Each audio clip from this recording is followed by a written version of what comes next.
relaxes, thinking everyone believes he has some power and has his advantages. He doesn't know when he will be exposed, but at least for now, the deer must be calm. Meanwhile, the staff is emptying the hall. The deer is there, telling them to stop taking all their things, and the people are confused by this attitude. The blonde girl gets emotional, saying that apparently she doesn't want to let go of the caregiver. She hugs her head, saying she is beautiful, and that she will visit her while the deer just wants her to let go. The woman goes to her bed, saying that that too has to be removed. However, underneath everything, she finds a cell phone, magazine, and mirror and wonders why a beast has those things. The deer is scared, saying her history will be exposed. She comes to research a lot of things about the Moon King. With that, she gets angry, saying she'll have to protect that, and decides to turn into a demon jumping towards the woman. The cell phone is thrown away and falls right into someone's hand. When she turns around, she gets scared.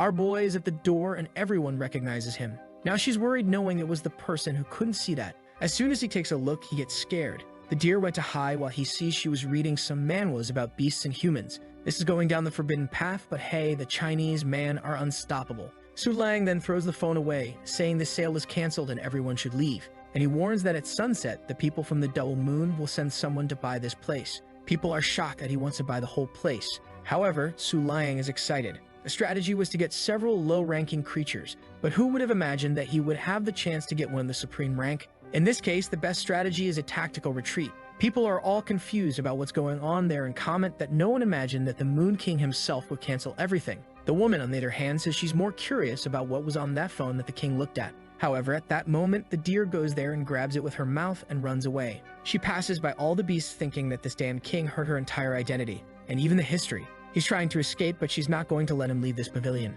With that, she commands him to stop and says she knows very well that he saw everything.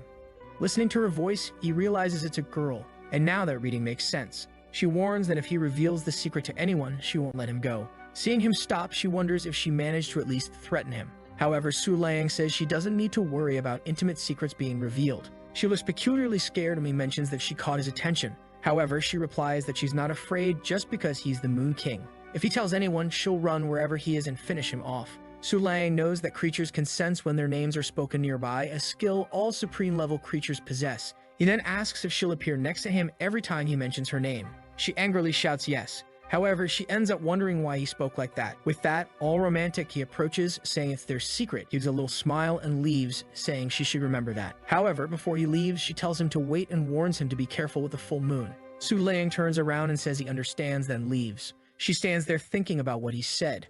Su Lang is sweating, wondering if he managed to deceive a supreme beast. I'm sweating that this supreme beast doesn't turn into a woman soon, for God's sake. However, he smiles when he realizes her biggest concern is having her history exposed. The only thing he finds strange is this information about being cautious with the full moon. If she believes he's the moon god and said that something strange is indeed happening. Back at home, he wonders what will happen next. And the biggest problem is that he's without any bodyguards. If that's the case, the most important thing is to increase his team. Meanwhile, at the Lunar God's palace, a place known to be ruled by the 10 princesses. Following the work, I'm sure they're all ugly and extremely thin. Number 4, who clearly lives up to what I said, asks if the king really said those words. The girls say yes, and she says they should just adjust and prepare then. However, the other women at the table start cursing, saying she's wrong. One in red armor says his appearance at the pavilion shows there's something there.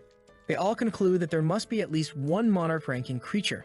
And one who is bald says apparently something is about to happen that not even the Lunar Palace will survive. People want to know if the 4th princess will cooperate with them. She questions if they really believe that when he signs a contract with the monarch, they'll still beat him. No one responds, and she asks if they are afraid. Until apparently it wasn't a woman, a guy says not only the Moon King is favored by the moonlight,